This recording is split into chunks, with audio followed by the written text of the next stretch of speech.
اما بعد، عشاء کے بعد کی ان مجالس میں نماز میں خشوع اور خضوع پیدا کرنے کے عنوان پر گفتگو کا ایک سلسلہ چل رہا ہے۔ آج کا درس بھی اسی سلسلہ کی ایک کڑی ہے۔ اس کا عنوان ہے وضو کرنا۔ ہر نمازی آدمی وضو کرتا ہے، لیکن اس کو وضو کے معارف کا صحیح پتہ نہیں ہوتا، جس کی وجہ سے اہتمام کے ساتھ وضو ہر بندہ نہیں کرتا۔ بھگتانے والی بات کر دیتے ہیں، اعضاء گیلے کرنے والی بات ہو گئی اور ہم اسے وضو سمجھ لیتے ہیں، حکم پورا ہو جاتا ہے، لیکن اس کی جو تجلیات ہیں، جو نور ہے، وہ حاصل نہیں ہوتا۔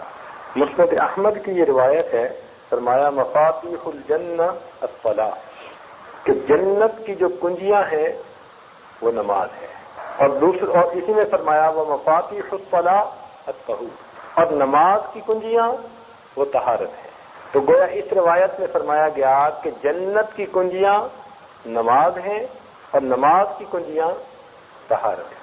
اب طہارت کا ایک حصہ تو ہم نے گزشتہ کل پڑھ لیا، یہ بھی وضو کی طہارت کا ایک دوسرا حصہ ہے۔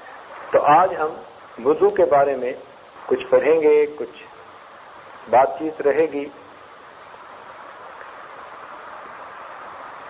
وضو نماز کا مقدمہ ہے، وضو نماز کا مقدمہ ہے۔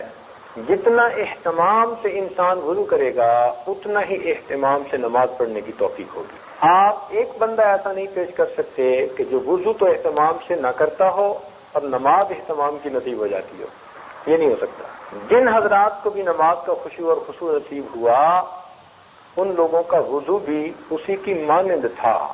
اسی لیے تو وضو عبادت ہے، اور اس وقت دنیا کی باتیں کرنے سے منع فرما دیا گیا۔ حدیث پاک میں آتا ہے، جو انسان دنیا کی باتیں کرتا ہے وضو کے دوران، اللہ رب العزت کی رحمت کی چادر اس سے ہٹا لی جاتی ہے۔ تو اس لیے وضو کے درمیان ہرگز دنیا کی باتیں نہیں کرنی چاہیے، عبادت سمجھ کے کرنا چاہیے۔ وضو پانی کے ساتھ کروایا گیا، اور بھی کسی چیز سے کروا سکتے تھے۔ اس کی وجہ یہ ہے کہ پانی آگ کو بجھاتا ہے، تو جب انسان پانی سے وضو کرتا ہے تو ان اعضاء پر اللہ تعالیٰ جہنم کی آگ کو بھی حرام فرما دیتے ہیں۔ جب آدمی کسی چیز کو دھوتا ہے نا، صاف کرتا ہے، تو اس کو پھر اچھی طرح چاروں طرف سے دھوتا ہے۔ تو اللہ رب العزت نے بھی مومن کو وضو کے ذریعے ہر طرف سے دھلوا دیا۔ جہتیں کتنی ہیں، ڈائریکشن کتنی ہیں؟ ایک فرما رہے ہیں 4، بتائیے۔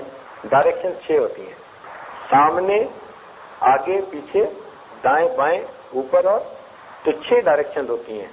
تو وضو میں انسان کو ہر سمت سے دھلوایا گیا۔ مثال کے طور پر چہرہ سامنے تھا، دھویا گیا۔ گردن کا مسا، گردن پیچھے تھی تو مسا کروایا گیا۔ دائیں طرف کا ہاتھ دھویا گیا، بائیں طرف کا ہاتھ دھویا گیا، اوپر کا سر دھویا گیا، نیچے کے پاؤں دھوئے گئے۔ تو وضو کے ذریعے اللہ رب العزت نے بندے کو شش جہات سے پاک فرما دیا، ہر طرف سے پاک ہو گیا۔ اس لیے روایت میں آتا ہے کہ آدمی جس عضو کو بھی وضو میں دھوتا ہے، اس عضو سے کیے ہوئے گناہ جھڑ جایا کرتے۔ چنانچہ امام اعظم ابو حنیفہ رحمۃ اللہ علیہ نے ایک نوجوان کو دیکھا، غسل کر رہا تھا، اور اس کا جو پانی تھا مستعمل، استعمال کیا ہوا، اس میں ایک خاص کبیرہ گناہ کے دھلے ہوئے اثرات محسوس ہوئے۔ وہ نوجوان ملنے آیا، حضرت نے اس کو نصیحت فرمائی کہ تم زنا سے بچو، یہ کبیرہ گناہ ہے۔ اس نے توبہ کی، واقعی مجھ سے گناہ سرزد ہوا تھا، آج کے بعد میں اس گناہ کو کبھی نہیں کروں گا۔ اس واقعے کے بعد امام اعظم ابو حنیفہ رحمۃ اللہ علیہ نے وضو کے مستعمل پانی پر کو مکروہ ہونے کا فتویٰ دے دیا کہ اس میں گناہ جھڑتے ہیں نا، تو وہ پھر پانی مکروہ ہوتا ہے، اس کو دوبارہ استعمال نہیں کر سکتے۔ اسی لیے شریعت میں اپنے کپڑوں کو وضو کے پانی سے بچانے کا حکم دیا گیا کہ کپڑے بالکل پاک صاف رہنے چاہیے۔ بلکہ بعض مشائخ تو وضو کرتے ہوئے اور کپڑا استعمال کر لیتے تھے، اور نماز کے لیے مستقل صاف پاک علیحدہ چیز رکھتے تھے۔ تو اپنے کپڑے جتنے پاک ہو، اس لیے کہ پاک پروردگار کی بارگاہ میں حاضری ہے، جتنا انسان پاک ہوگا ظاہر سے اور باطن سے، اتنا ہی نماز میں اس کو اللہ تعالیٰ کا قرب نصیب ہوگا۔ تو وضو میں انسان نماز کے لیے تیاری کرتا ہے۔ آپ اگر غور کیجئے تو عام طور پر کام کرتے ہوئے جو اعضاء ننگے رہتے ہیں، کھلے رہتے ہیں، وضو میں ان کو دھلوایا گیا۔ 4 فرض ہیں وضو کے، چہرے کا دھونا فرض ہے، ہاتھوں کا کونیوں تک دھونا فرض ہے، پاؤں کا دھونا فرض ہے، سر کا بعض ائمہ کے نزدیک پورے سر کا، امام اعظم کے نزدیک چوتھائی سر کا مسح فرض ہے۔ تو یہ فرائض ہیں، اور عام طور پر کام کاج کے دوران یہی اعضاء کھلے رہتے ہیں۔ اب کھیتی میں جو آدمی کر رہا ہے کام، اس نے اپنی دھوتی یا شلوار اوپر چڑھائی ہوگی، مٹی کے اندر کام کر رہا ہوگا، اس کے بازو بھی یہاں تک کھلے ہوں گے، اور کئی مرتبہ اس کے سر پہ بھی ہو سکتا ہے کوئی چیز ہو، چونکہ وہ کسی کا کدال کا کام کر رہا ہے۔ تو جو اعضاء عام طور پر کھلے رہتے تھے ان کو نماز کے وقت دھونے کا حکم دیا گیا۔ شریعت کا حسن دیکھیے کہ پاکیزگی اور طہارت کا کتنا خیال رکھا گیا، اور انسان کو بے جا تکلیف میں بھی نہیں ڈالا گیا۔ یہ بھی تو ممکن تھا کہ ہر نماز سے پہلے غسل کا حکم دے دیتے۔ آداب شاہانہ کا تقاضا تو یہی تھا کہ اس شہنشاہ کے دربار میں حاضری ہے تو حکم دے دیا جاتا کہ تم غسل کر کے پیش ہو جاؤ، مگر نہیں۔ ان اللہ بالناس لرؤوف الرحیم، بندوں کی کمزوری کا خیال رکھا گیا، ان کے عذر کا خیال رکھا گیا۔ تو جو اعضاء چھپے رہتے ہیں عام طور پر ان کو چھوڑ کر شریعت نے آسانی کر دی۔ یہ دیکھیے الدین کلہ یسر، الدین یسر، دین جو ہے سراسر آسانی ہے۔ اور میڈیکلی بھی اگر آپ غور کریں تو جو اعضاء ہر وقت کھلے رہتے ہیں انہی پر جراثیم زیادہ جو ہے وہ لگ جاتے ہیں، اور ان جسم کے اعضاء کے ذریعے جراثیم باقی جسم میں پہنچتے ہیں۔ تو ایک آدمی اگر دن میں 5 مرتبہ ان اعضاء کو دھو رہا ہے تو سبحان اللہ اس کو کتنی صفائی نصیب ہو رہی ہے۔ تو پانی کے ذریعے جسم کے اعضاء کو دھلوایا گیا، اور اس کا نام وضو رکھا گیا۔ وضو میں جو 4 اعضاء کو دھلوایا گیا، اس کی ایک حکمت علماء نے اور بھی لکھی۔ وہ فرماتے ہیں کہ سیدنا آدم علیہ السلام جو شجر ممنوع تھا اس کی طرف پاؤں سے چل کر گئے تھے، پاؤں سے چل کر گئے تھے، اور ہاتھ سے شجر ممنوع کو توڑا تھا، اور منہ سے اس کو کھایا تھا، اور توڑتے ہوئے سر کے اوپر اس کے پتے ٹچ ہوئے تھے۔ تو جن جن اعضاء سے وہ شجر ممنوع لگا تھا، اللہ رب العزت نے ان اعضاء کو دھونا فرض فرما دیا تاکہ میرے بندوں کو یاد رہے کہ تم اب نماز کے ذریعے میری معراج حاصل کر رہے ہو۔ تمہارے جد امجد سے بھول ہوئی تھی، اس بھول کی وجہ سے ان کو ہم نے جنت سے دنیا میں بھیج دیا تھا، اب تم بھول کے میرے حکموں کو نہ توڑنا، کہیں تم دوبارہ جنت سے محروم نہ کر دیے جاؤ۔ تو اس لیے وضو کرتے ہوئے ہمیں وہ بات یاد دلائی جا رہی ہے، تم اس کے یاد رکھنا، بھول نہ جانا۔ ان کو ملی ہوئی تھی جنت، لیکن پھر ان کو زمین پر بھیج دیا گیا، اب تم اس کو دوبارہ حاصل کرنے کے متمنی ہو تو تم اس بات کو یاد رکھو، کہیں تم ایسے گام کی طرف نہ جانا جس سے تمہیں منع کر دیا گیا ہے، کیونکہ ہر گناہ وہ شجر ممنوع بھی مانند ہے۔ ہم اگر اس کے مرتکب ہوں گے تو گویا ہم نے اس شجر ممنوع کو ہاتھ لگایا، اس کو ٹچ کر دیا۔ تو ہمیں عبرت دلائی گئی ہے وضو کے ذریعے سے، یاد دہانی کروائی گئی ہے۔ بعض علماء نے کہا کہ وضو میں ہاتھ دھلوائے گئے تاکہ موت کے وقت مال دنیا سے ہاتھ دھونے آسان ہو۔ ہاتھ دھونے پڑ جاتے ہیں نا، کمایا اس نے نصیب دوسرے کا، جواب یہ دے گا مزے وہ اڑائے گا۔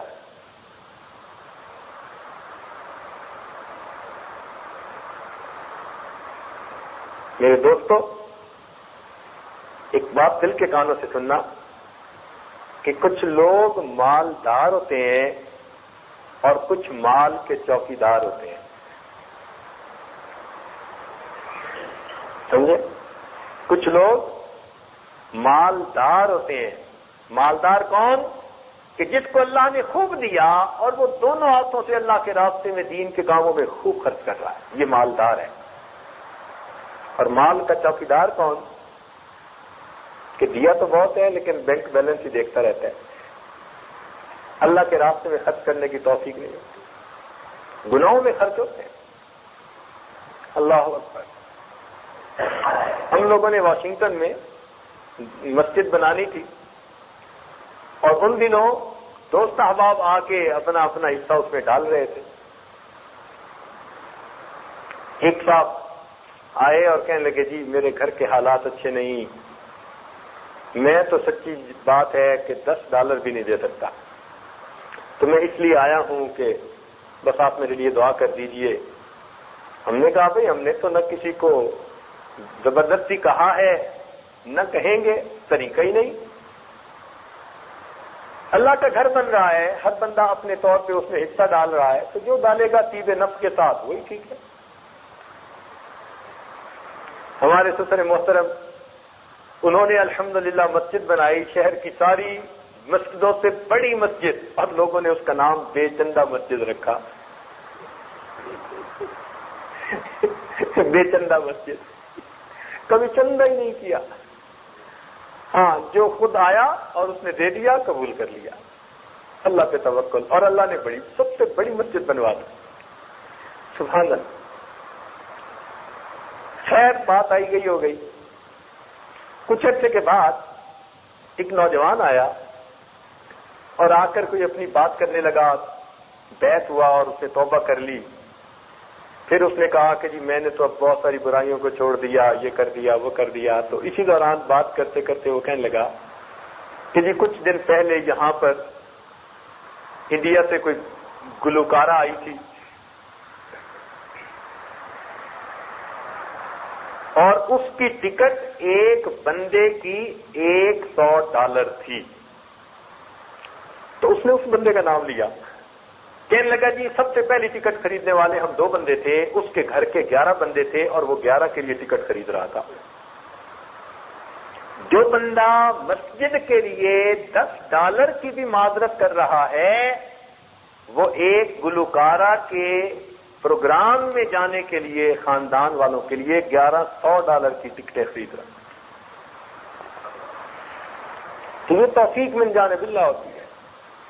برائی پر پیسہ ایسے لوگوں کا خوب لگتا ہے، دین کے لیے قبول نہیں ہوتا۔ تو ہاتھ کس لیے دھلوائے کہ موت کے وقت مال سے ہاتھ دھونا آسان ہو جائے، چہرہ اس لیے دھلوایا کہ قیامت کے دن چہرہ تر و تازہ رہے۔ وجوہ یومئذ ناعمہ، سبحان اللہ، چہرے تر و تازہ ہوں گے۔ وجوہ یومئذ ناظرہ الی ربہا ناظرہ، یوم تبیض وجوہ وتسود وجوہ۔ تو اس دن مومن جو وضو کرنے والا ہوگا اس کا چہرہ سفید ہوگا۔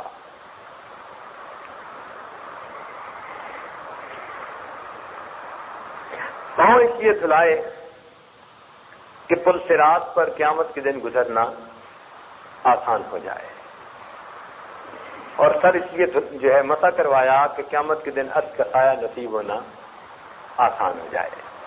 تو بعض علماء نے وضو کی یہ حکمت لکھی۔ کام وضو میں ہے 4 فرض، اگر آپ غور کریں تو 4 اعضاء میں سے 2 علمی اعضاء ہیں اور 2 عملی اعضاء ہیں۔ حضرت قاری مطیب رحمۃ اللہ علیہ نے خطبات حکیم الاسلام میں یہ بات لکھی، وہ فرماتے ہیں کہ انسان کے جو چہرے کے اعضاء ہیں یہ علمی اعضاء ہیں، یہ علماء کی بستی ہے۔ تو آنکھیں ہوئی، کان ہوئے، زبان ہوئی، یہ سب کے سب یہ علماء کی بستی ہے۔ اس سے علم، یہ ذرائع علم ہیں، ان سے علم حاصل کیا جاتا ہے، ذرائع علم ہیں۔ اچھا، دین کے معاملے میں سماع کو بڑی اہمیت حاصل ہے۔ یہ بھی ایک نقطہ عرض کرتا چلوں کہ دین کے معاملے میں سماع کو بڑی اہمیت حاصل ہے۔ اس لیے ایسا تو ہوا کہ ایک پیغمبر اسلام نابینا ہوئے، لیکن یہ کبھی نہیں ہوا کہ کوئی پیغمبر اسلام بہرے ہوئے ہو۔ جیسے شعیب علیہ السلام نابینا، حضرت یعقوب علیہ السلام اتنا روئے وَابْيَضَّتْ عَيْنَاهُ مِنَ الْحُزْنِ فَهُوَ كَظِيمٌ، آنکھیں سفید ہو گئی، بینائی چلی گئی۔ تو ایسا تو ہوا کہ انبیاء کرام آنکھوں سے جو ہے وہ بینا نہ تھے، لیکن بہرے نہیں تھے، اس لیے کہ سماعت دین کے اندر بڑی اہمیت رکھتی ہے۔ اب نکتے کی بات سنیے کہ جب حدیث کی روایت کی جاتی ہے نا تو حدیث کی روایت میں سماع ضروری ہے حدیث کے آگے روایت کے لیے. اب مثال سے سمجھیں، اگر ایک محدث ہے اور وہ ساری زندگی حدیث کا سماع کرے اور وہ بڑا ثقہ آدمی ہے اور حدیث کو وہ یکجا کر لے، جمع کر لے، اور اب اپنی جو کتاب لکھی ہوئی ہے اپنے بیٹے کو دے دے اور کہہ دے بیٹا اس میں نے تمام وہ حدیثیں لکھی ہیں جو صحیح ہیں سند کے اعتبار سے، میں تمہیں دیتا ہوں، اور ان کا بیٹا اگر کتاب سے حدیث کو نقل کرے گا تو محدثین کے نزدیک یہ روایت کا سلسلہ مقطوع سمجھا جائے گا، کیونکہ باپ سے بیٹے کو سماعت حاصل نہیں، فقط لکھی ہوئی جو ہے حدیثیں حاصل ہے. تو اس سے معلوم ہوا کہ دین کے معاملے میں سماع کتنا ضروری ہے.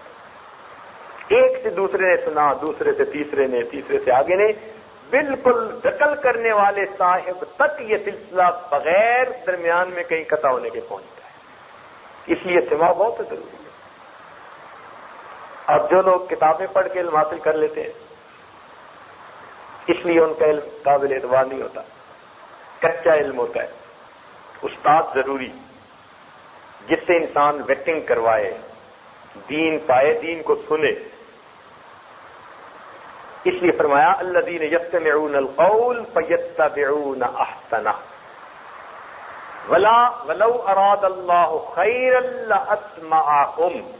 اگر اللہ ان کے ساتھ خیر کا ارادہ کرتا انہیں ہدایت کی بات سنوا دیتا.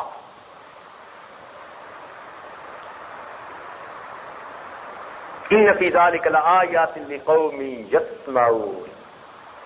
تو سماعت کی باتیں قرآن میں بہت کی گئی. تو اچھا سامع ہونا یہ بھی ایک نعمت ہے، ورنہ تو ادھر سے سن کے ادھر سے نکال دیتے ہیں. تو دین میں سماعت کا دخل ہے، علم میں خاص طور پر.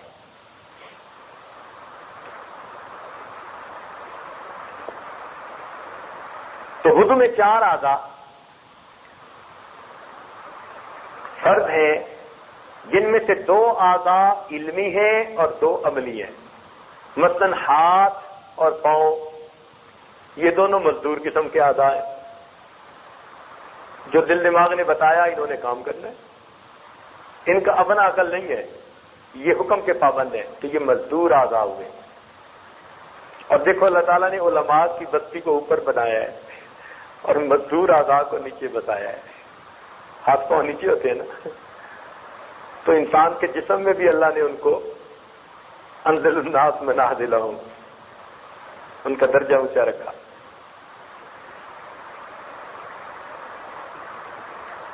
تو 2 علمی اعضاء، ایک سر اور ایک چہرہ، اور 2 عملی اعضاء، ایک ہاتھ اور ایک پاؤں. لیکن جب انسان کو پانی نہ ملے تو اس وقت تیمم کا حکم دیا گیا، اور تیمم کے لیے مٹی کو استعمال کروایا گیا. کیوں؟ کہ پانی نہ ملنے کی وجہ سے کوئی ایسی چیز کا حکم دینا ضروری تھا جو پانی سے بھی زیادہ عام اویلیبل ہو بندے کو. ورنہ اگر پانی کی بجائے ایسی چیز دیتے کہ وہ بھی نہ ملتی تو تیمم کیسے ہوتا؟ تو تیمم تو یہ تھا نا کہ چلو پانی نہیں ملتا تو کوئی بات نہیں، یہ تو تمہیں ملتا ہی ہے نا. تو اس لیے اللہ تعالیٰ نے پانی کی جگہ پھر مٹی کو کہا کہ مٹی سے تیمم کر لو. لیکن جب مٹی سے تیمم کروایا تو اب 4 فرضوں کی بجائے اللہ رب العزت نے تیمم میں 2 فرض کر دیے. اس لیے کہ جب کسی چیز کو تبدیل کیا جاتا ہے تو وہ چیز پہلے سے آسان ہوا کرتی ہے. عذر کے بعد اگر کام کو مشکل کر دیتے تو اس کا مطلب ہے عذر کا تو خیال ہی نہ رکھا گیا. عذر کے بعد تو کام میں آسانی ہونی چاہیے نا. تو پہلے 4 فرائض تھے، عذر کے بعد کتنے ہو گئے؟ 2 ہو گئے. اور 2 بھی کون کون تھے؟ ایک علمی اعضاء میں سے اور ایک عملی اعضاء میں سے. علمی اعضاء میں سے کس کو چنا گیا؟ چہرے کو.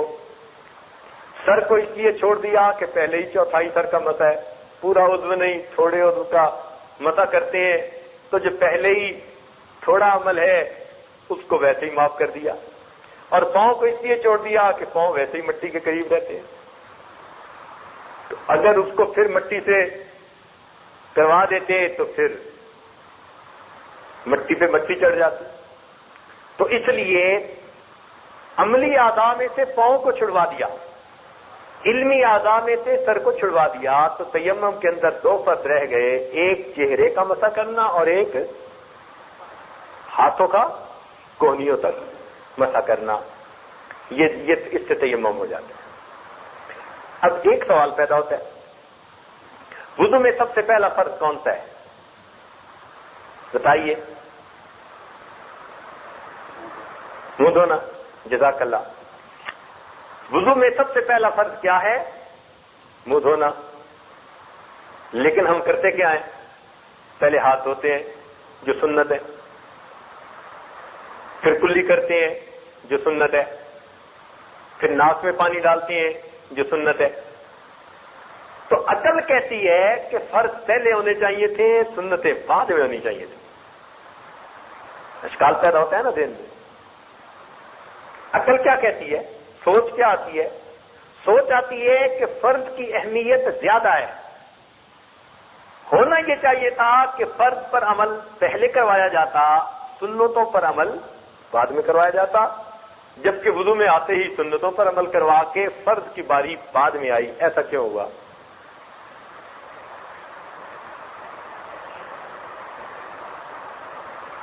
بتائیں گے کچھ؟ آپ چپ رہے ہیں۔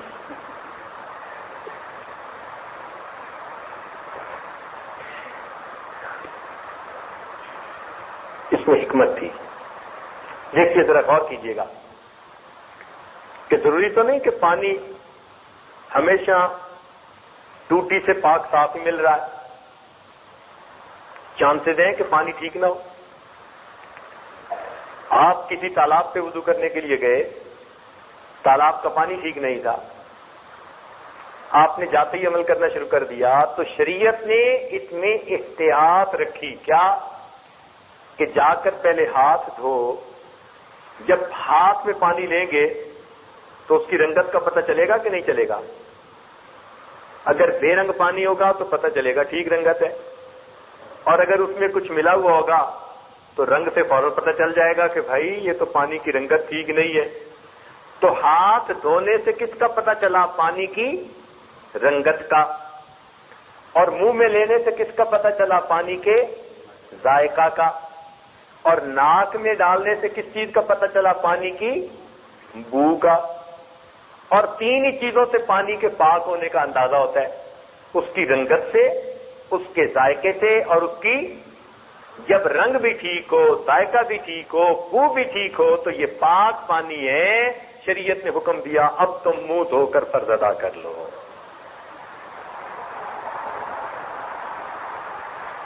الحمدللہ، دیکھو شریعت کے احکام میں کیا حکمتیں ہیں اللہ رب العزت کی بات۔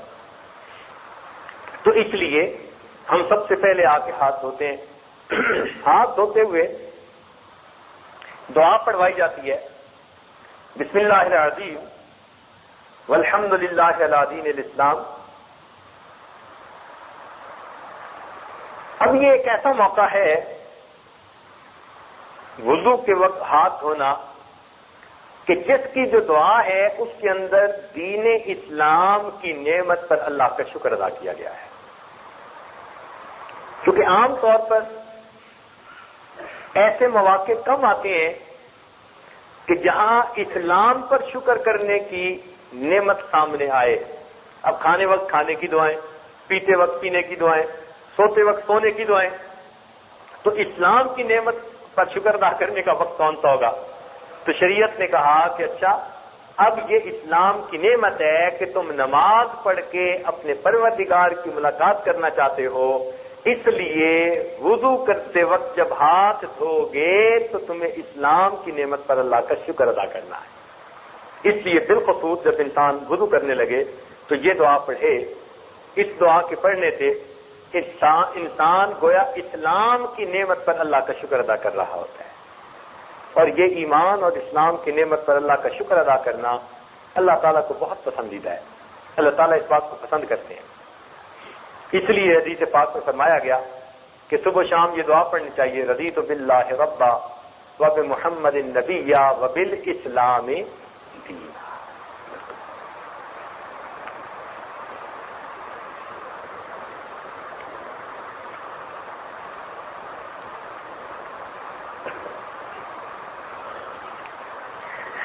علماء نے لکھا ہے کہ تیمم میں دو اعضاء کو اس لیے فرض قرار دے دیا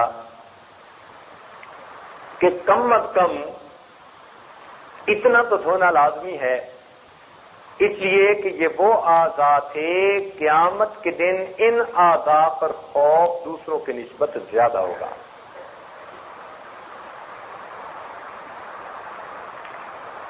دوسروں کی نسبت زیادہ ہوگا. مثال کے طور پر چہرے یا تو سفید ہوں گے یا پھر تو چہرے پہ سیاہی آئے گی نا، اور خوف کے آثار بھی چہرے پہ سب سے پہلے ظاہر ہوتے ہیں. کسی بندے کو آپ دیکھیں نا تو اس کا چہرہ سب سے پہلے بتائے گا، بعد میں ہاتھ کانپتے ہیں نا، چہرے پہ پہلے اثرات ہوتے ہیں نا.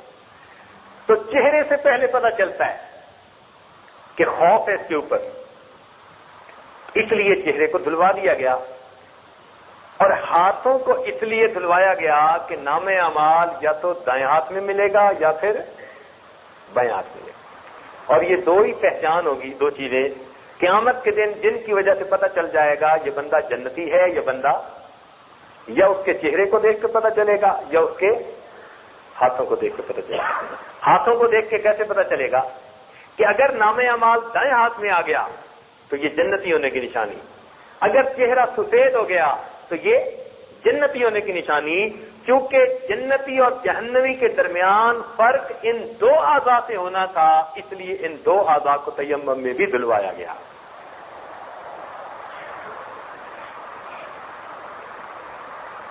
اب کوئی آدمی یہاں سوال کر سکتا ہے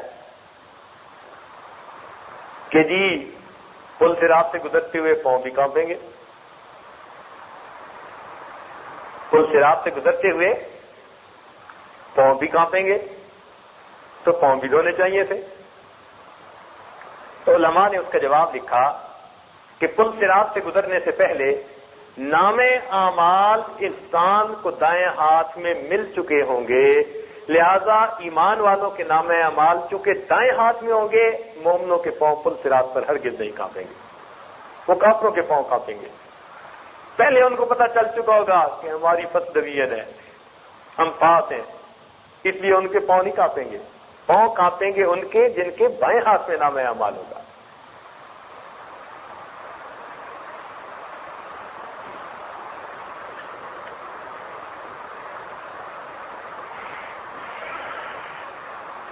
وضو میں مسواک کا کرنا سنت ہے. نبی علیہ الصلوۃ والسلام نے ارشاد فرمایا کہ تم اپنے منہ کو صاف رکھا کرو اس لیے کہ تم اسے اللہ کا قرآن پڑھتے ہو. اور ایک روایت میں آتا ہے کہ فرشتہ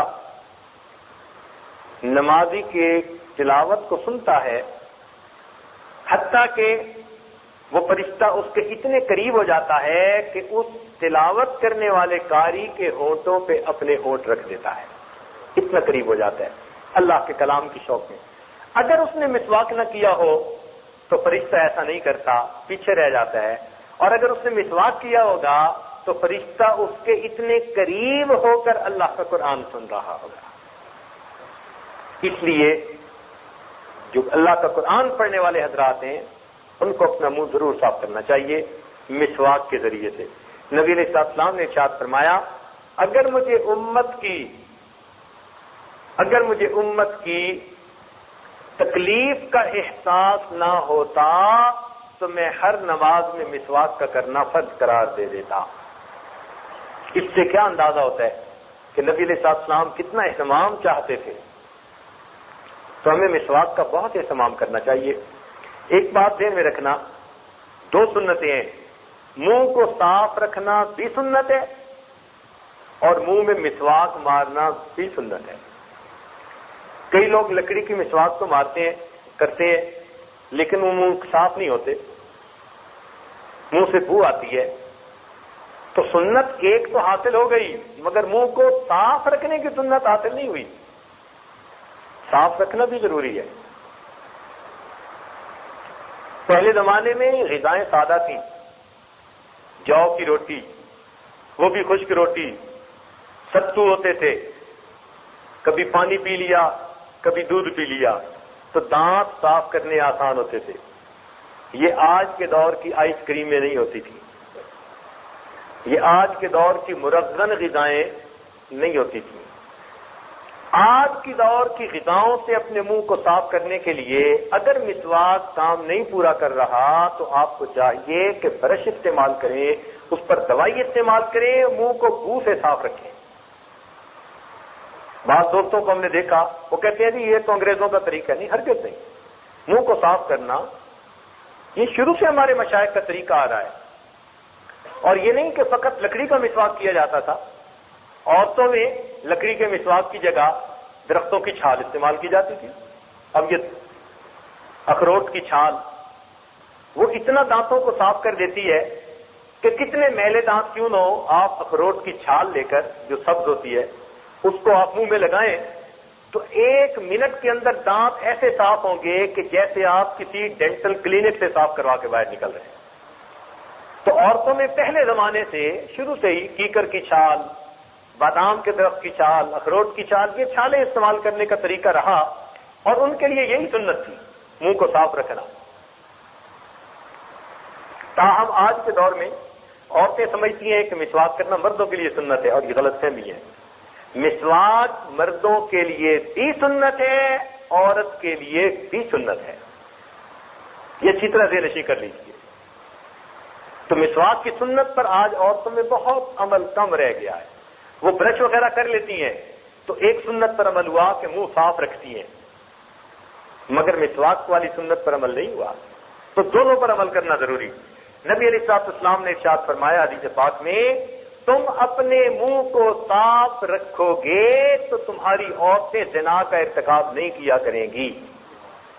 حدیث پاک ذمہ داری سے عرض کر رہا ہوں، اگر تم اپنے منہ کو صاف رکھو گے تو تمہاری عورتیں زنا کا ارتکاب نہیں کیا کریں گی۔ تو اس لیے دیکھا کہ کچھ دوست فقط مسواک کر لیتے ہیں، منہ کی صفائی کا خیال نہیں کرتے۔ تو دونوں چیزوں کا خیال کرنے، اگر آج کی غذائیں کھانی ہیں تو پھر آپ چاہے کوئی منجن لگائیں، کوئی اور دوائی لگائیں، کوئی برش کے ذریعے دوائی لگائیں، جو مرضی لگائیں، منہ کو صاف رکھیے۔ مقصد یہ کہ بدبو نہیں آنی چاہیے۔ اگر بدبو آئی، اللہ کا فرشتہ آپ کی تلاوت کو اس طرح سے نہیں سنے گا۔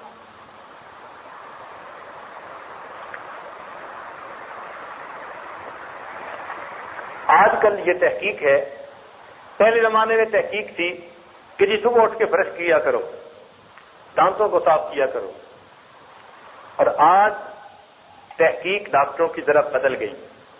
امریکہ میں بہت زیادہ اس بات کی ایڈورٹائزمنٹ کرتے ہیں کہ دن میں کرو نہ کرو، رات کو سوتے ہوئے تم اپنے منہ کو صاف کر کے ضرور سویا کرو۔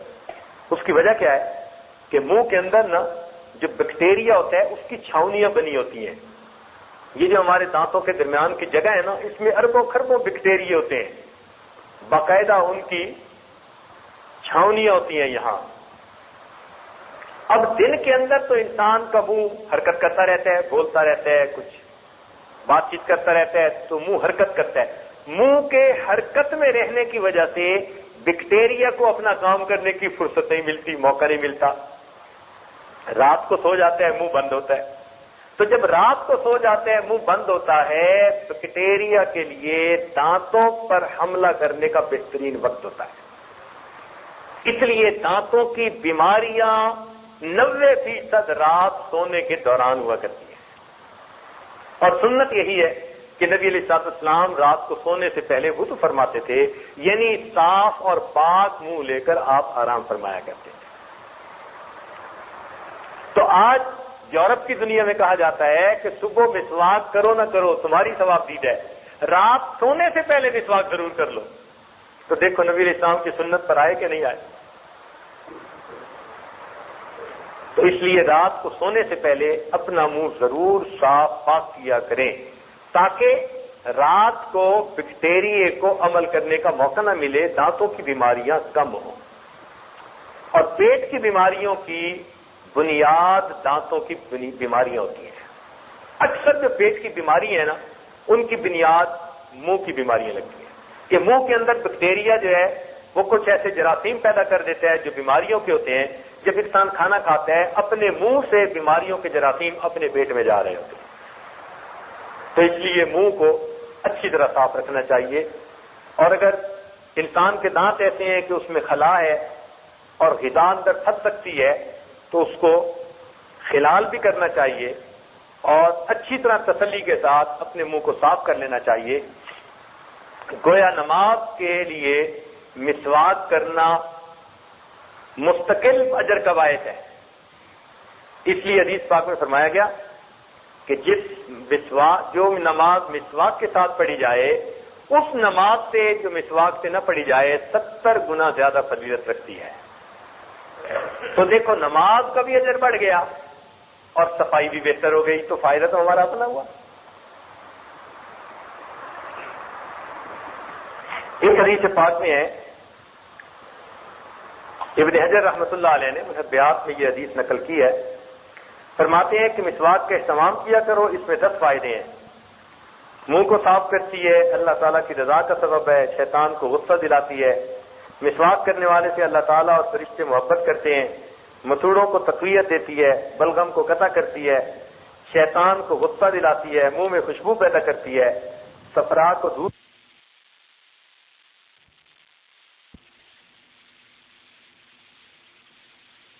کا اہتمام بتائیے. اور چھوٹے بچوں سے شروع کیجیے. عام طور پر چھوٹے بچے وہ مسواک کے یا منہ کو صاف کرنے کے شروع میں عادی نہیں ہوتے. لمبا عرصہ تک وہ اس سے غفلت برتتے ہیں. جب ان کے دانت خراب ہونے شروع ہوتے ہیں تب ان کو دانتوں کی قدر و قیمت کا احساس ہوتا ہے.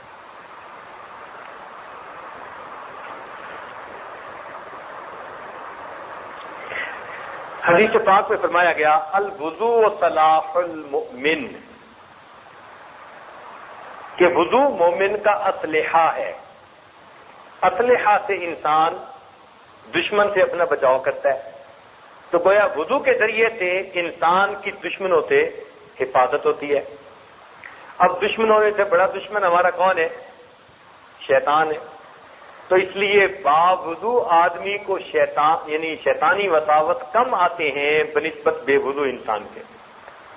اس لیے ہمارے مشائخ نے فرمایا ہے کہ طالب کو چاہیے کہ اکثر اوقات باوضو رہے. آپ باوضو رہنے کی عادت ڈالیے اپنے اندر، پھر دیکھیے کہ آٹومیٹکلی یہ وساوس کم ہوتے چلے جائیں گے، خود بخود کم ہوتے جائیں گے. اور یہ جو ہے نا باوضو زیادہ دیر رہنا، یہ اللہ کی توفیق سے ہے. کچھ لوگ پوچھتے ہیں جی کوئی طریقہ بتائیں کہ ہم لمبی دیر تک وضو سے رہ سکیں. کچھ کھانے کے ساتھ بھی ہے کہ انسان ذرا اپنے کھانے پہ نظر رکھے. جن چیزوں سے زیادہ پیٹ میں گیس بنتی ہے ان سے پرہیز کر لیں اور کھانا اعتدال کے ساتھ کھائے. اگر ہم نے کھانا تو کھا لیا جتنی جگہ ہے اور پانی پی لیا جتنے اس میں سوراخ رہ گئے، اب سانس کی مرضی آئے یا نہ آئے.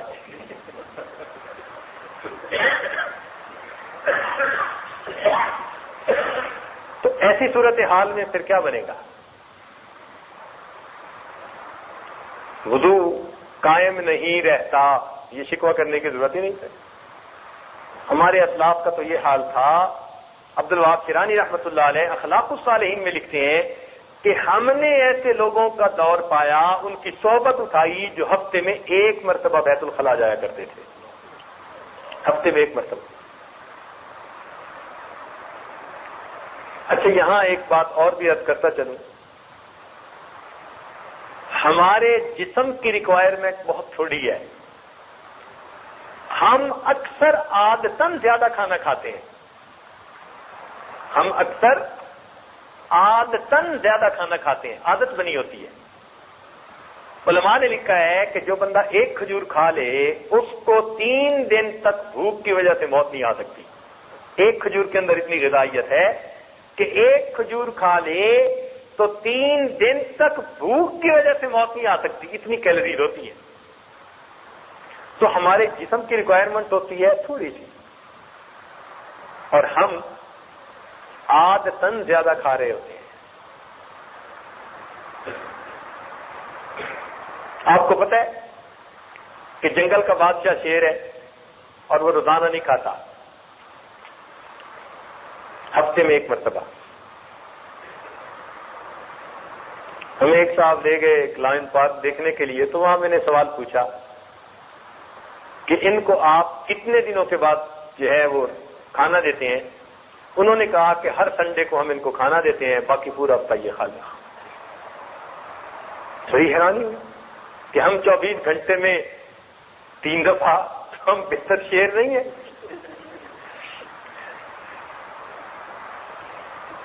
24 گھنٹے میں 3 دفعہ، اور وہ ایک ہفتے میں 1 مرتبہ. مگر اس کی قوت اور اس کی طاقت اور اس کی پھرتی کا راز اس کے کم کھانے میں. اس وقت دنیا میں جتنے جاندار ہیں نا، جن کو سپیشیز کہتے ہیں انگلش میں، ان میں سب سے زیادہ لمبی عمر کا سپیشی وہ کروکوڈائل ہے، مگر مچھ ہے. اور مگر مچھ کے بارے میں آپ نے سنا ہوگا کہ آج کے زمانے میں بھی اس کی عمر 150 سال، 200 سال، 250 سال تک جا رہی ہے. اس دور میں بھی انسانوں کی تو 100 سے اوپر بڑی مشکل سے جا رہی ہے نا، اس کی آج بھی عمر 150 سے شروع ہو کے 250 سال تک جا رہی ہے. اور اس کی طاقت اتنی ہوتی ہے کہ شیر کا پنجہ بھی اگر اپنے منہ میں ڈال لے تو شیر کے لیے چھڑانا نہیں ممکن ہوتا. طاقت اتنی ہوتی ہے. اب اس کی طاقت اور اس کی لمبی عمر کا راز وہ اس کے کم کھانے میں. پتہ ہے کتنا کم کھاتا ہے؟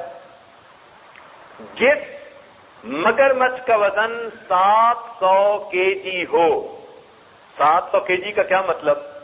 یعنی 70 kg کے 10 بندے. آسان طریقہ.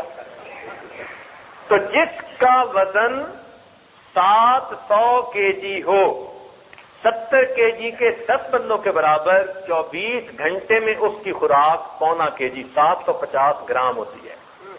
0.25 kg. اور 0.25 kg تو ہم ناشتے میں کھا لیتے ہیں، کھانے اس کے علاوہ ہیں. مگرمچھ کی لمبی زندگی اور طاقت کا راز اس کے کم کھانے میں. اس سے ہم اندازہ لگائیں کہ ہم کتنا زیادہ کھاتے ہیں. کئی گنا زیادہ کھا رہے ہوتے ہیں. ہمارے جسم کی ریکوائرمنٹ اتنی نہیں ہوتی. ہم کرش کر رہے ہوتے ہیں اور جسم سے پاس کر کے اس کو گند میں تبدیل کر رہے ہوتے ہیں، اور اس کا کوئی فائدہ نہیں ہوتا. سرپلس انرجی جا رہی ہوتی ہے اور سرپلس انرجی نکل رہی ہوتی ہے. اور ہمیں کیا ملتا ہے؟ کھا کے ڈٹ کے کھانا اور جم کے سونا. پھر ہم کہتے ہیں جی تہجد میں آنکھ نہیں کھلتی.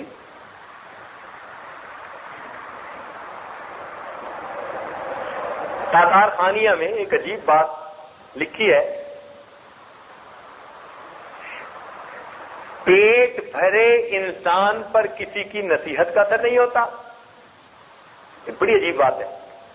پیٹ بھرے انسان پر کسی کی نصیحت کا اثر نہیں ہوتا، اور پیٹ بھرا انسان کسی پر نصیحت کرے اس پر اس کی نصیحت کا اثر نہیں ہوتا. اور آپ اس کا تجربہ کر لیں. اس عاجز نے 40 سال اب گزرنے والے ہیں، اس وقت یہ بات پڑی تھی، 40 سال اس کا تجربہ کیا ہے اور اس بات کو بالکل سچ پایا ہے.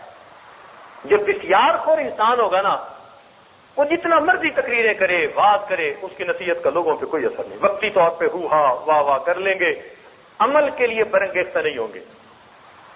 عمل کے لیے برانگیختہ اسی بندے کی بات پر ہوں گے جو کم کھانے والا ہوگا، جس کا اپنا پیٹ خالی رہنے والا ہوگا. اس کو اللہ تعالیٰ یہ توفیق دیتے ہیں، اس کی بات دوسروں کو موٹیویٹ کرنے کا سبب بن جایا کرتی ہے.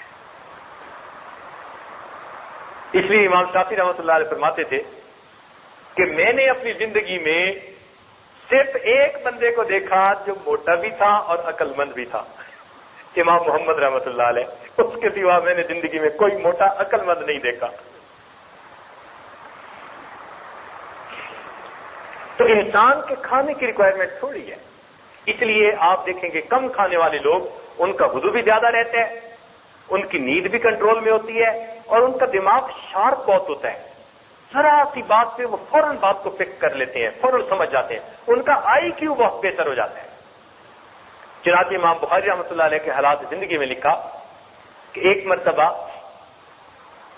بیمار ہوئے تو حکیم نے کہا کہ ان کا قارورہ چیک کرنا پڑے گا، فلس چیک کرنی پڑے گی. تو جب ان کو چیک کروایا گیا تو حکیم صاحب نے کہا کہ قارورہ سے پتہ چلتا ہے کہ اس بندے نے تو کبھی سالن استعمال نہیں کیا. تو شاگرد نے آ کر امام صاحب سے عرض کیا کہ حضرت حکیم صاحب تو یہ کہہ رہے تھے، تو کیا آپ نے سالن کبھی نہیں استعمال کیا؟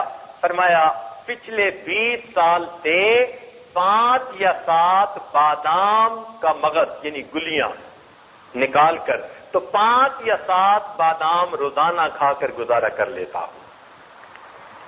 24 گھنٹے کی خوراک امام بخاری رحمۃ اللہ علیہ کی 24 گھنٹے میں 7 بادام تھے. 20 سال گزارے اس کے اوپر، اور پھر ذہانت اللہ نے کیا دی تھی؟ سبحان اللہ، سبحان اللہ. تو اس لیے کم کھانے میں کئی فوائد ہیں. ایک تو انسان کا ہاضمہ ٹھیک رہتا ہے، بار بار وضو کے لیے نہیں بھاگنا پڑتا، اور دوسرا یہ کہ انسان کی یادداشت اچھی ہوتی ہے، نیند کنٹرول ہوتی ہے. پھر اس کی بہت ساری بیماریاں زیادہ کھانے کی وجہ سے.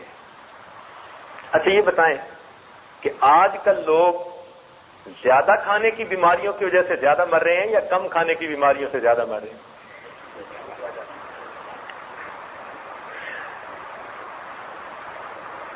یہ کولیسٹرول بڑھ جانا، شوگر بڑھ جانا، بلڈ پریشر بڑھ جانا، یہ زیادہ کھانے کے نتیجے ہیں یا کم کھانے کے نتیجے ہیں؟ اور رزق کا جتنا شکوہ آج ہے اللہ سے، اتنا پہلے کبھی نہیں تھا. رزق کے شکوے بھی اللہ سے آج سب سے زیادہ. اللہ اللہ. بعض اللہ والوں کی زبان سے عجیب الہامی باتیں ہوتی ہیں. سبحان اللہ. ایک بزرگ کی بات یاد آ گئی، فرماتے تھے اللہ رب العزت نے الہام فرمایا، اللہ رب العزت نے الہام فرمایا کہ اے میرے بندے، میں وہ رزاق ہوں کہ اگر تو بار بار کہے اللہ مجھے رزق نہ دے میں پھر بھی تجھے دے کر رہوں گا، تو میرے بندے اگر تو رو رو کر مانگے گا پھر میں تمہیں رزق کیوں نہیں عطا کروں گا؟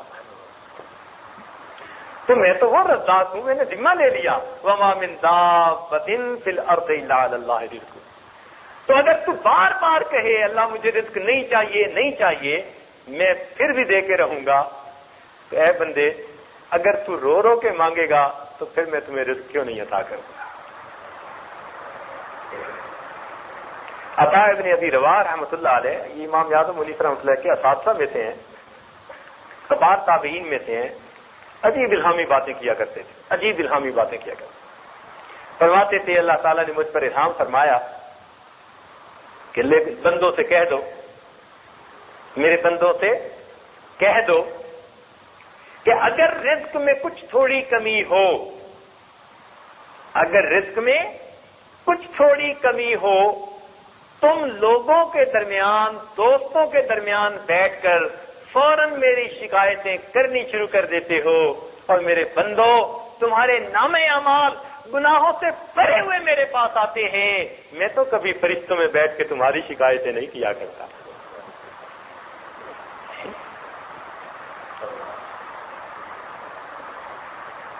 اور واقعی بات ایسی ہے، تھوڑا سا کچھ کاروبار اوپر نیچے ادھر ادھر ہو جائے بس شکوے شروع کر دیتے ہیں. مخلوق کو نہ بتائیں، خالق کے سامنے عرض کریں. 2 رکعت نفل پڑھا کریں.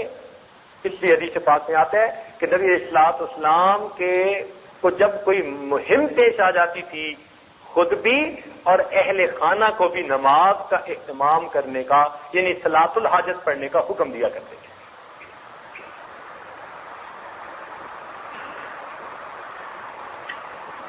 تو باوضو ہر وقت رہنا، اس کے لیے کم کھانا معاون ثابت ہوتا ہے، اور دعا مانگنے کی بھی ضرورت ہے۔ یہ اللہ تعالیٰ کی طرف سے توفیق ہے، دعا مانگے، دعا سے کام حل ہو جاتا ہے۔ ہمارے حضرت مرشد عالم رحمۃ اللہ علیہ، ان کی صحت ایسی تھی سبحان اللہ کہ بہت کم ایسی دیکھنے میں آئی۔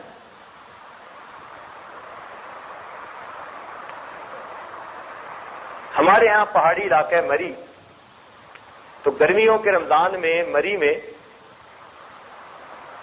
لوگ پورے ملک کے سمت سے پہنچ جاتے ہیں، ٹھنڈی ہونے کی وجہ سے وہاں رمضان شریف بھی گزارتے ہیں، منظر بھی بہت خوبصورت ہے۔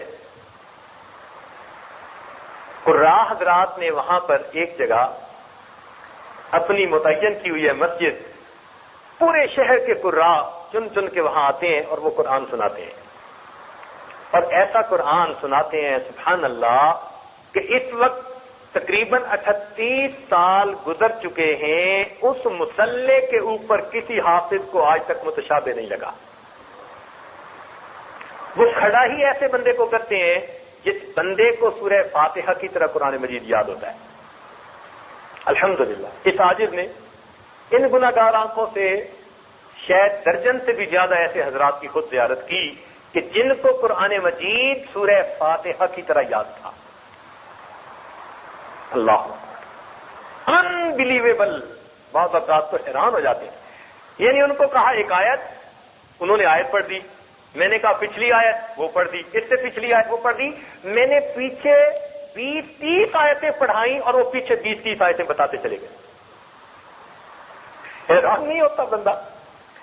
یعنی ایک آیت حافظ کو بتاؤ نا تو وہ آگے تو پڑھ دے گا، پیچھے پڑھنا یا پیچھے کی آیت کون سی ہے یہ بتانا مشکل ہوتا ہے، اور ایک آیت بتا بھی لے گا تو اس سے پیچھے کی بتانا اور مشکل۔ لیکن ایسا قرآن پاک یاد کہ آپ ایک آیت پوچھئے، اس سے پیچھے کی کون وہ پڑھ دیں گے، اس سے پیچھے کی، اس سے پیچھے کی 20 آیتیں پیچھے پڑھواتے جائیے، وہ 20 آیتیں آپ کو پیچھے پڑھتے چلے جائیں گے۔ اللہ اکبر۔ چنانچہ ایک مرتبہ ایک حافظ صاحب تھے، دوستوں میں بیٹھے ہوئے تھے، تو انہوں نے کہا جی کہ یہ پارہ پڑھ لی ہے؟ کہا ہاں پڑھ لیا ہے۔ تو کسی نے کہا نہیں پڑھا، بس مجھے کہیں کہیں جہاں وقف ہوتا ہے نا وہاں پہ ذرا تنگی پیش آتی ہے۔ وہ کہنے لگا میں آپ کو بتاتا ہوں، وہیں بیٹھے بیٹھے ہر آیت کا آخری لفظ پڑھتے پڑھتے پورا پارہ مکمل کر دیا۔ پہلی آیت کا آخری لفظ یہ ہے، پھر اس کے بعد یہ، پھر یہ، وہ لفظ ہی پڑھتے گئے، آخری لفظ، اور آخری لفظ پڑھ کر پارہ مکمل کر دیا۔ سورہ فاتحہ کی طرح قرآن مجید یاد، سبحان اللہ۔ ایسے عشاق دیکھے، سبحان اللہ۔ کراچی میں ایک صاحب ہیں، ان کو قرآن کا کمپیوٹر کہا جاتا ہے، قرآن کا کمپیوٹر کہا جاتا ہے۔ ہم ان کا نام سنا کرتے تھے، اللہ تعالیٰ کی شان کے شادی کی ایک محفل میں اکٹھے ہو گئے، کسی نے تعارف کروایا، اللہ اکبر، واقعی میں نے ان سے کوئی آدھا گھنٹہ خوب باتیں کی اور پوچھی۔ اس بات پہ حیران تھا کہ جب ان سے کوئی لفظ پوچھا جاتا تو پھر وہ کیا بتاتے کہ یہ جو آپ نے لفظ پوچھا ہے نا یہ قرآن پاک میں اتنی جگہ ہے، پہلے اتنی جگہ فلاں جگہ آیا ہے، اس صورت میں اس رکوع میں آیت نمبر اتنی ہے، پھر اس پارے میں آیا ہے اس رکوع میں آیت نمبر اتنی ہے، پھر اس جگہ، یعنی وہ 10 جگہ اگر لفظ آیا ہے تو 10 جگہ کی آیت نمبر بھی آپ کو ساتھ بتائیں گے۔ یہ 74 نمبر آیت ہے، یہ 75 نمبر آیت، یہ 55 نمبر آیت ہے۔ اس عاجز نے اپنی زندگی میں ایسا انسان نہیں دیکھا۔ حیران ہوتے ہیں، عجیب، سبحان اللہ۔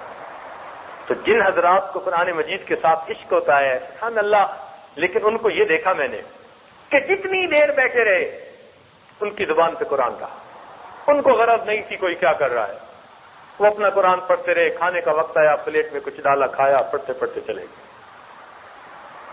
اس ساجد کے ایک استاد تھے، وہ بھی ہر وقت پڑھتے رہتے تھے، ہر وقت پڑھتے رہتے تھے۔ بعض افراد خانہ کے بقول ان کا آخری عمر میں ایک قرآن پاک روز پڑھنے کا معمول تھا، ہر وقت پڑھتے رہتے تھے۔ کسی نے بات پوچھی تو جواب دے دیا، پھر پڑھنا شروع کر دیا۔ مزہ ہی ایسا آیا ان کو، سبحان اللہ۔ تو وہاں پر ایسے حضرات ہوتے ہیں۔ اب حضرت مرشد عالم رحمۃ اللہ علیہ وہاں تھے، رمضان مبارک کا جو ہے دن ہے، مغرب کا کھانا کھا کر حضرت نے وضو کیا۔ 90 سال کی عمر ہو چکی تھی اس وقت، اور 90 سال کی عمر میں سارے دانت اوریجنل تھے۔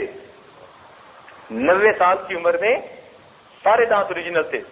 ایک مرتبہ میں نے ایک نرم روٹی نکال کے دی، میں نے کہا حضرت آپ یہ کھائیے، تو فرمانے لگے مجھے سخت کیوں نہیں دیتے، میرے دانتوں کو کیا ہے؟ تو سخت روٹی نکال کر دی، حضرت فرماتے تھے ہاں میں سخت روٹی کھاؤں گا۔ 90 سال کی عمر میں اوریجنل دانت، کانوں میں کوئی آلہ نہیں لگایا ہوا، کوئی کونے میں بھی بات کرتا تو سن لیتے تھے، اور جب خط ملتا تھا تو اینک اتار کے خط پڑھا کرتے تھے۔ یعنی قریب کی نظر ٹھیک تھی، دور کی نظر جو عمر کے ساتھ ساتھ ایج فیکٹر کی وجہ سے کم ہو جاتی ہے تو دور کے لیے اینک لگاتے تھے، اور قریب کی نظر بالکل تھی۔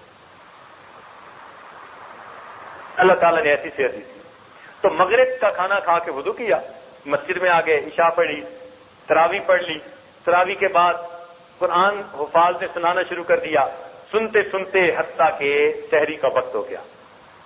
عرض کیا کہ حضرت اب آپ ہوٹل تشریف لے چلیے، تو میں نہیں، یہیں لوگ سحری کر رہے ہیں، میں یہیں کروں گا سب کے ساتھ۔ وہی کھانا تناول فرمایا۔ کھانا کھانے کے بعد تو صحت مند بندے کو بھی وضو کرنے کی ضرورت پڑتی ہے، تو پھر عرض کیا کہ حضرت اب وضو کے لیے تشریف لے چلیں۔ فرمایا میرا وضو کوئی کچا دھاگا ہے، شوگر کی بیماری ہے، اور مغرب کے بعد وضو کر کے ساری رات جاگ کر پھر سحری کھائی، اور سحری کھانے کے بعد کہا کہ حضرت وضو کی تجدید کر لیں۔ کہنے لگے میرے وضو کوئی کچا دھاگا ہے۔ خاموش ہو گئے ڈر کے مارے، تو ویسے ہی بزدل تھے، ڈرتے تھے۔ تو فجر کی نماز پڑھی، فجر کے بعد حضرت کا درس ہوا کرتا تھا روز بلا ناغہ، کچھ ہو جائے۔ حضرت نے سب کو راہ کو بٹھایا، فرمایا ساری رات تم نے سنایا، اب میں تمہیں قرآن سناتا ہوں۔ ماشاءاللہ پھر درس قرآن عجیب دیا۔ پھر درس قرآن اشراق تک۔ اشراق کی نماز پڑھ کر جب آئے تو اس وقت اپنے کمرے میں آ کر وضو کی تجدید کی۔ مغرب کا وضو کر کے، رات گزار کے، کھانا کھا کے، اشراق کے بعد پھر آ کر وضو کی تجدید کرتے ہیں، حالانکہ شوگر کی بھی بیماری ہے۔ معلوم ہوا ذالک فضل اللہ یؤتیہ من یشاء واللہ ذو الفضل العظیم۔ تو یہ باوضو رہنا یہ اللہ کا فضل ہوتا ہے۔ آپ دعا کریں گے اللہ تعالیٰ آسان کر دیں۔ بار بار دعا کیجیے، ظہر کا صلاۃ الحاجت پڑھ کے دعا کیجیے، فرض نمازوں کے بعد دعا کیجیے، اللہ تعالیٰ آسان کر دیں، پکی بات ہے۔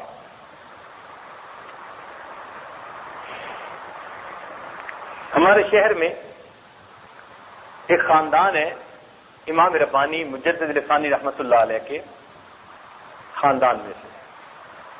ایک مرتبہ یہ عاجز ان کی زیارت کے لیے ان کے گھر گیا، تو ان کا مکان ایسی جگہ ہے کہ جہاں نئی کالونی بن رہی تھی، تو ابھی مسجد تعمیر نہیں ہوئی تھی، دور تھی۔ تھوڑی دیر بیٹھے، بات چیت ہوئی، مغرب کا وقت ہو گیا۔ تو اس عاجز نے پوچھا کہ جی مسجد، ان کا جی قریب تو نہیں ہے، دور ہے، تو ہم ادھر ہی نماز پڑھ لیتے ہیں، ہم اپنے گھر کے قریب مسجد کے بارے میں کچھ قدم اٹھا رہے ہیں، بس دعا کریں اللہ تعالیٰ بنوا دے۔ ہم نے کہا ٹھیک ہے یہیں پڑھتے ہیں۔ اب انہوں نے چادر بچھائی، ہم نماز پڑھنے کے لیے کھڑے ہو گئے۔ ان کے بچے، ان کے قریب والوں کے کچھ 10-15 تھے، وہ ان کے گراؤنڈ کے اندر فٹ بال کھیل رہے تھے۔ تو جب کھڑے ہو گئے تو انہوں نے بچوں کو آواز دی کہ بچوں نماز کے لیے آؤ۔ بچوں نے وہیں فٹ بال چھوڑا اور بھاگے بھاگے آئے۔ اب اتنے بڑے نے بھی بوٹ کھولے اور صف پہ، اور اتنے نے بھی جوتے اتارے اور صف پہ۔ مجھے حیرانی ہوئی، میں نے ان کی طرف دیکھا، میں نے کہا انہوں نے وضو نہیں کرنا؟ بھائی فٹ بال کھیل رہے تھے، کسی کو پسینہ آیا ہوا، کسی کو بڑے نے بھی آ کے جوتے اتارے سب پہ اور اتنے نے بھی جوتے اتارے اور سب پہ. تو وہ کہنے لگے جی سب کا وضو ہے. نماز پڑھی لیکن نماز کے بعد ذہن میں بات رہی, وہ پہچان گئے. تو نماز کے بعد پھر مجھے کہنے لگے جی آپ کے ذہن میں بھی بات ہوگی کہ بھئی بچوں نے وضو نہیں کیا, شاید آج نماز کے لیے انہوں نے اہتمام سے پہلے سے وضو کیا ہوا تھا. بات یہ ہے ہمارے امام ربانی مجدد ثانی رحمۃ اللہ علیہ کے خاندان میں یہ بات چلی آ رہی ہے کہ ہم نے اپنی زندگی باوضو گزارنی ہے.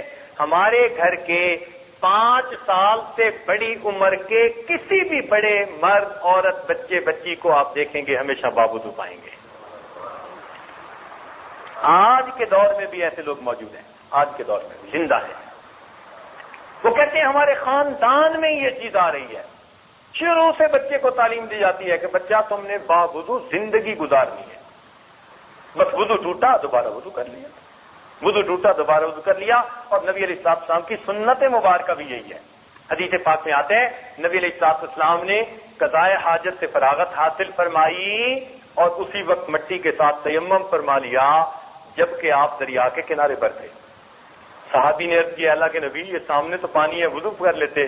فرمایا مجھے کیا معلوم یہاں سے وہاں پہنچتے ہوئے مہلت بھی ملے گی کہ نہیں ملے گی. تو وضو تیمم اس لیے کر لیا کہ وہ وضو کا قائم مقام. تو معلوم یہ ہوتا ہے کہ نبی علیہ السلام بھی کی سنت مبارکہ یہی کہ آپ بھی باوضو ہی زندگی گزاری آپ. اس لیے سالک کو چاہیے کہ وہ باوضو زندگی گزارنے کی نیت کرے, ارادہ کرے. اس سے شیطانی وساوس کم ہو جائیں گے, گناہ کم ہو جائیں گے. وضو کی برکت اپنی ہوتی ہے. تو باوضو زندگی گزارنے کی کوشش کرنی چاہیے. حدیث پاک میں آتے ہیں تم جیسے زندگی کا گزارو گے تمہیں ویسے موت آئے گی. کما تعیشون تموتون.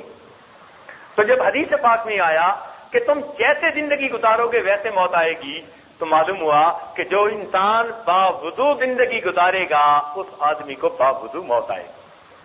تو باوضو موت آ گئی, اللہ تعالیٰ اپنی رحمت سے آسانیاں فرما دیں. تو اس لیے وضو کی خوب پابندی کریں, جتنی اپنی طرف سے کر سکتے ہیں, گھبرایا نہ کریں.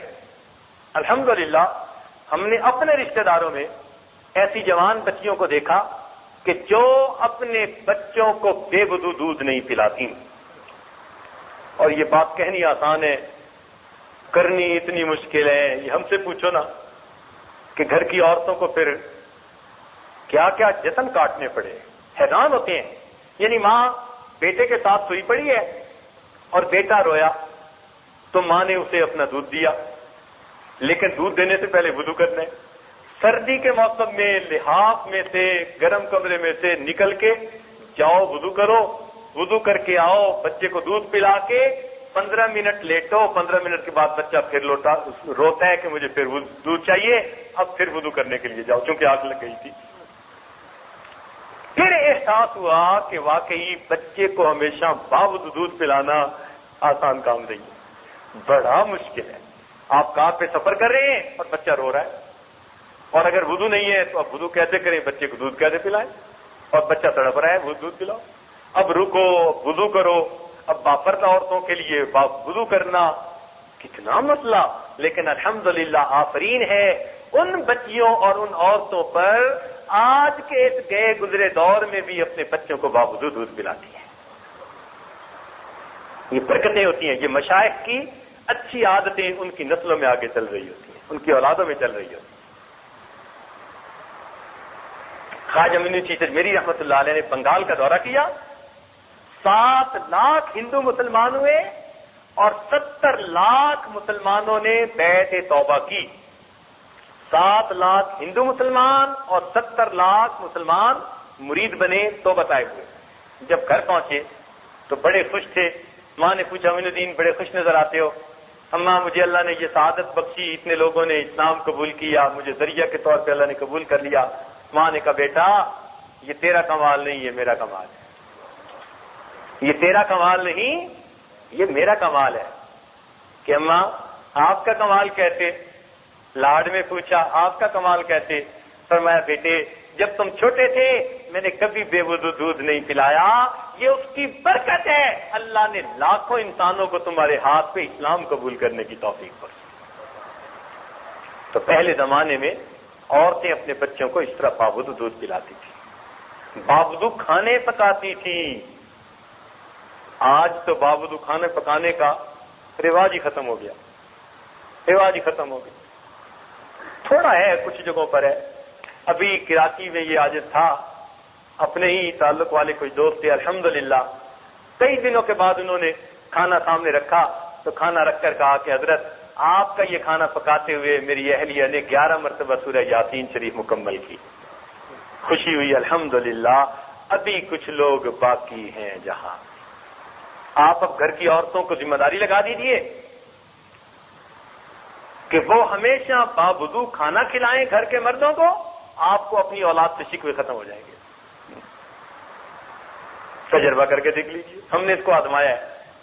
آپ جو کہتے ہیں یہ اولاد دین میں دلچسپی نہیں لیتی، پڑھتی نہیں، فرما بردار نہیں، کہنا نہیں مانتے، سب شکوے ختم ہو جائیں گے۔ کیوں؟ جب ان کو باوضو پکا ہوا کھانا ملنا شروع ہو جائے گا، اس میں برکت اور اس میں نور ہوا کرتا ہے۔ جو عورتیں شکوے کرتی ہیں نا جی خاوند گھر میں گرم دماغ رہتا ہے، تعاون نہیں کرتے، ہر وقت ڈانٹ ڈپٹ کرتے رہتے ہیں، وہ خاوندوں کو باوضو کھانا کھلانا شروع کر دیں، اللہ تعالیٰ گھر کے ماحول کو محبت پیار والا بنا دے۔ تجربہ کر کے دیکھ لیجیے، ہم نے باقاعدہ آزمایا اس کو۔ جس گھر میں پریشانی زیادہ ہے رزق کی یا صحت سے متعلقہ، اس گھر کے سارے لوگ باوضو رہنا شروع کر دیں، اللہ تعالیٰ ان کو پریشانی اور مصیبتوں سے آسانی فرمائے۔ الوضوء صلاح المؤمن، حدیث جو آئی ہے نا، تو یہ حدیث معمولی نہیں ہے کہ وضو مومن کا اسلحہ ہے۔ اسلحے سے انسان کی جیسے حفاظت ہوتی ہے، اسی طرح وضو سے انسان کی ہر پریشانی ہر مصیبت سے اللہ حفاظت فرما دیتے ہیں۔ تو اس لیے آج باوضو زندگی گزارنے کا اہتمام یہ بہت کم ہے۔ پہلے زمانے میں خانقاہوں میں تو اس کا بہت اہتمام سمجھایا جاتا تھا، باقاعدہ اس کی تعلیم دی جاتی تھی اور ہر بندہ ہر وقت باوضو رہتا تھا۔ چنانچہ ہمارے سلسلہ عالیہ کے ایک بزرگ تھے حضرت خواجہ فضل علی قریشی رحمۃ اللہ علیہ، اس عاجز کے وہ پردادا پیر بنتے ہیں، شیخ کے شیخ کے شیخ، تو پردادا پیر بنتے ہیں۔ سبحان اللہ، ان کی اپنی زمین تھی اور وہ زمین میں خود اپنی کاشت کرتے تھے، اور فرماتے تھے کہ میرا معمول ان دنوں میں یہ تھا کہ میں زمین میں کاشت کے دوران لا الہ الا اللہ کا ذکر کرتا، شام کو حساب لگاتا 70,000 مرتبہ ہو چکا ہوتا۔ ایک دن میں 70,000 مرتبہ کلمے کا ذکر کرنا، سبحان اللہ۔ تب تو زندگی میں نور آتا تھا نا۔ تو ان کی عادت تھی، ان کی خانقاہ میں کئی مرتبہ بچھانے کے لیے دسترخوان بھی نہیں ہوتا تھا، قسم پرسی کا عالم تھا، استغنا ہوتا تھا، لوگوں کی طرف تو نظر ہی نہیں ہوتی تھی، اللہ کے خزانوں پہ نظر ہوتی تھی، بس مل جاتا تھا تو ان کو کھلا دیتے تھے، دسترخوان نہیں ہوتا تھا۔ تو کئی مرتبہ ان کو لائن میں بٹھا دیتے جیسے دسترخوان ہوتا ہے، لیکن ان کی ایک ران کے اوپر روٹی رکھ دی جاتی اور دوسرے ہاتھ میں گڑ کی ڈلی دے دی جاتی، کھانا کھاؤ۔ اور کبھی کبھی گڑ بھی نہ ہوتا تو لسی، ایک پیالہ لسی کا، تو ایک ہاتھ میں لسی اور ایک روٹی دے دی جاتی، کھاؤ کھانا۔ یہ فقراء کا کھانا ہوتا تھا۔ ایسے کھانے کھا کے اللہ اللہ کرتے تھے۔ ایک مرتبہ حضرت خواجہ فضل قریشی رحمۃ اللہ علیہ نے سامنے سب کے دسترخوان بچھوایا اور روٹی رکھی، اور روٹی رکھ کے کہا فقیرو، فقیرو کہتے تھے، بات عجیب ہے، فرمان لگے فقیرو، یہ جو روٹی تمہارے سامنے پڑی ہے، اس روٹی کے لیے جو گندم تھی، اس گندم بونے کے لیے جب زمین میں ہل چلایا گیا تو وضو کے ساتھ، جب اس زمین کو پانی دیا گیا تو وضو کے ساتھ، جب گندم کے دانے زمین میں ڈالے گئے تو وضو کے ساتھ، پھر بعد میں اس کی حفاظت کی گئی تو وضو کے ساتھ، پھر گندم کو کاٹا گیا تو وضو کے ساتھ، پھر اس کے دانوں کو بھوسے سے جدا کیا گیا تو وضو کے ساتھ، پھر گندم کو آٹے میں پیسا گیا تو وضو کے ساتھ، پھر آٹے کو گھر کے اندر گوندا گیا تو وضو کے ساتھ، اور پھر اس کی روٹی پکائی گئی تو وضو کے ساتھ۔ فقیروں، وہ روٹی آپ کے سامنے لا کر پہنچائی گئی وضو کے ساتھ، کاش کہ آپ لوگ بھی اسے وضو کے ساتھ کھا لیتے۔ یہ تعلیم دیتے تھے ہماری مشائخ، کاش کہ آپ لوگ بھی اسے وضو کے ساتھ کھا لیتے۔ اللہ اکبر۔ نزہۃ المجالس میں ایک واقعہ پڑھا کہ ایک عیسائی عورت تھی، اس کا بچہ تھا،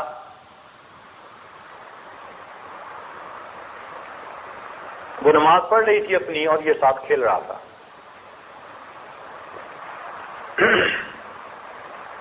کوئی دشمن تھا، اس نے جب دیکھا کہ عورت تو نماز پڑھ رہی ہے اور اس کا بچہ ساتھ کھیل رہا ہے اور تنور جل رہا تھا، اس نے عداوت کے مارے اس کے بچے کو اٹھا کے تنور میں پھینک دیا۔ یہ دشمنی بہت بری ہوتی ہے، بہت بندے کو اندھا کر دیتی ہے، آنکھوں پہ پٹی بن جاتی ہے، حیوان ہو جاتے ہیں انسان۔ اس عورت نے اطمینان سے نماز پڑھی، نماز پڑھ کے جب تنور کے پاس آئی تو بچہ کھیل رہا تھا، بچے کو اس نے نکال دیا۔ اب لوگوں میں یہ بات بڑی مشہور ہو گئی، کچھ لوگ اس کے پاس آئے، کہنے لگے کہ تجھے یہ مرتبہ کیسے ملا، تجھے یہ مرتبہ کیسے ملا؟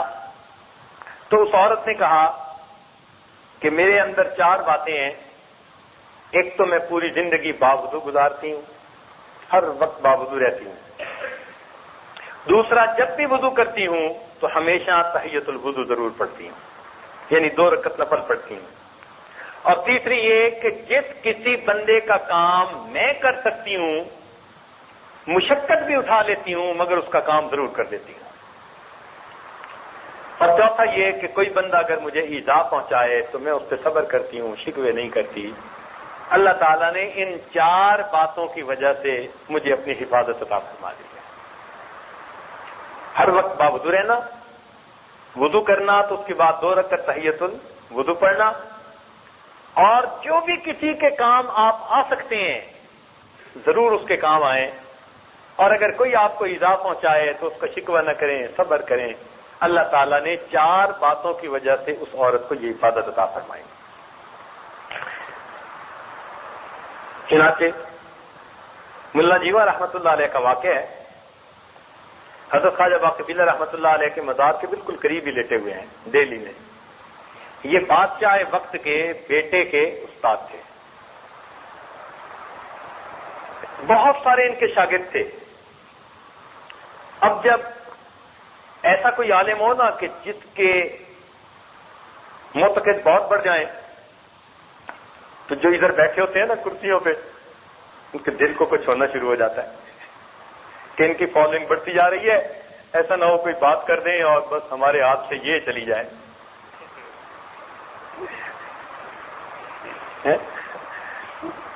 پہلے زمانے کے لوگ تو پھر بھی آیت الکرسی پڑھتے تھے، آج کے دور کے حکمران کرسی کرسی کرسی کرسی۔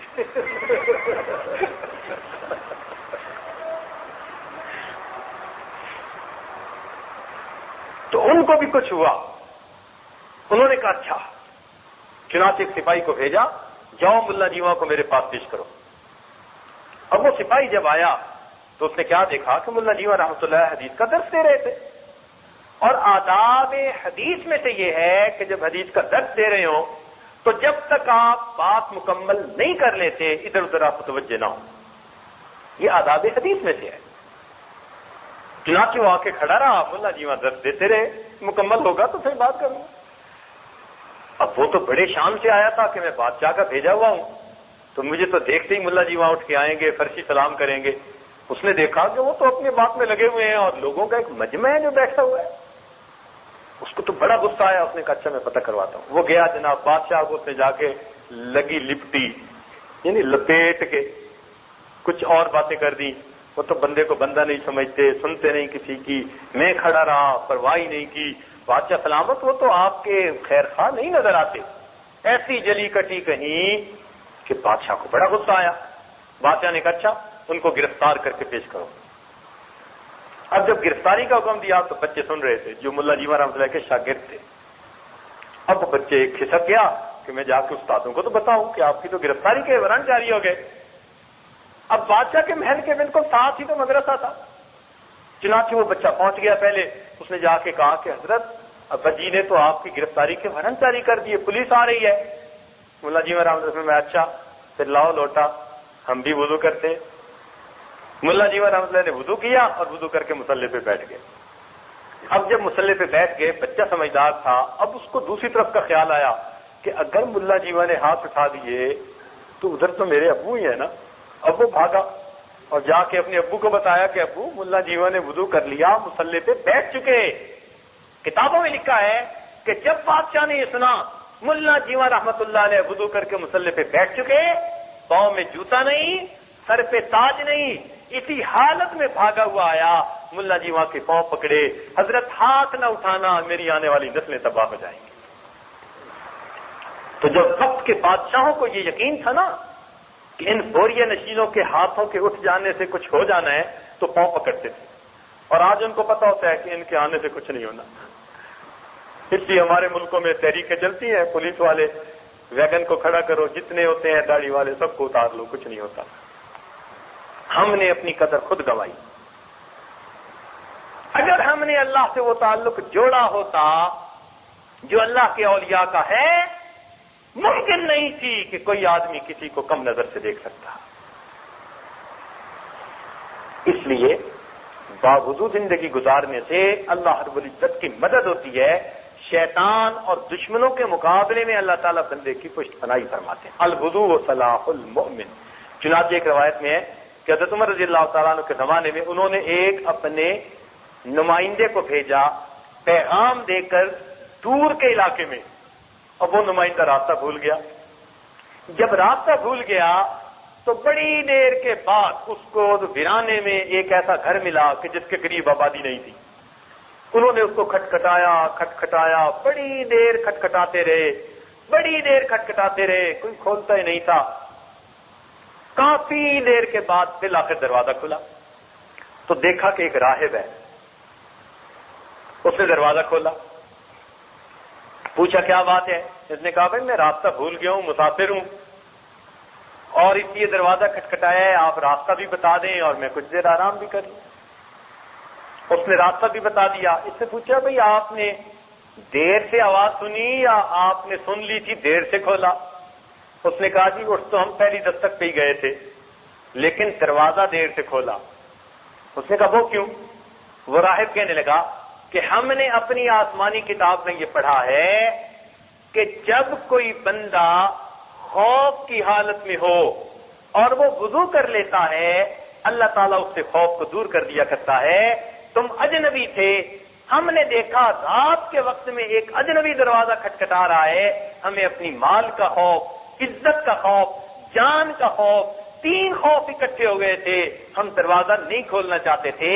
میں نے سب اہل خانہ کو جگایا, چھوٹے سے بڑے, مرد سے عورت, سب نے وضو کیا. جب ہم وضو کر چکے ہم اللہ کی حفاظت میں آ گئے, پھر دروازہ کھولا, اس لیے کہ اب ہمیں اللہ کی حفاظت نصیب ہے. تو اس سے اندازہ لگائیے کہ پہلی آسمانی کتاب والے لوگوں میں بھی وضو کا کتنا اہتمام ہوا کرتا تھا. تو ہم میں تو اور بھی زیادہ اہتمام ہونا چاہیے. لہذا خود بھی باوضو زندگی گزاریے, اہل خانہ کو, بچوں کو بھی اسی ترغیب دیجیے. اللہ رب العزت باوضو زندگی گزارنے کی توفیق عطا فرمائے. جب جانے کا وقت ہو تو باوضو ہی دنیا سے جانے کی توفیق عطا فرما دے. وآخر دعوانا